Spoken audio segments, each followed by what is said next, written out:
Assalamualaikum warahmatullahi wabarakatuh. Selamat pagi anak-anak. Untuk pelajaran bahasa Madura hari ini kita akan belajar ondege basa. Di mana ondege basa ria dalam bahasa Madura bagi dadi telok macem. Sing nomor setong ya area basa enje iya. Utabe pada boi bik kalaben basa ngoko utabe basa kasar.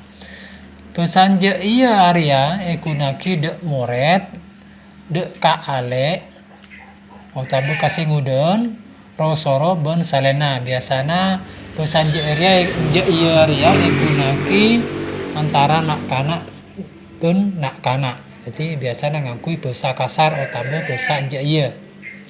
Se nomor 2 bahasa tengahan otabe bahasa engki enten. Bahasa yang kinten ria gunaki de kanca segi puru kenal. Kalau puru kenal ka kanca biasanya ngakui bahasa yang kinten.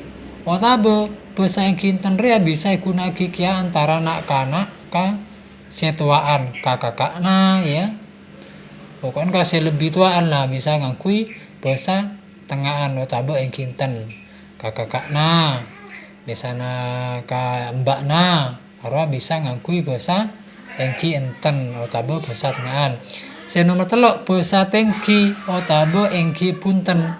Jadi mun bahasa engki punten ria bahasa se gunaki dek ka orang se lebih tengki derajat. Contohnya dek ka rama, ramana otabe bapak rama baru bapak. Dek ka ramana, dek ka ebuna, dek ka guruna, kiai otabe ka agung ria mba ya agung mba mun agung potre ara mba bini agung potra ria mba lake jadi biasanya ngakui bahasa tengki otabe engki punten jadi ondege bahasa dalam bahasa Madura ya bagi dadi telok ya bahasa anje iya bahasa tengahan bahasa engki punten otabe bahasa tengki. Nah, untuk soal yang kalian kerjakan yaitu yang di bawah itu nanti ada yang C ya. Ada ocak eci tak tebel beberia obe kalaben kunaki bahasa campuran. Ada tulisannya EI plus EB. Nah, EI itu adalah bahasa enje iya.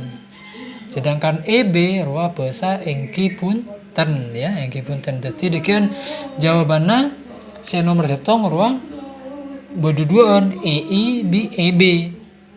Ria bagi ka kuruna jadi obe dek ka ocak campuran. EIN berema EB na berema ya. Assalamualaikum warahmatullahi wabarakatuh.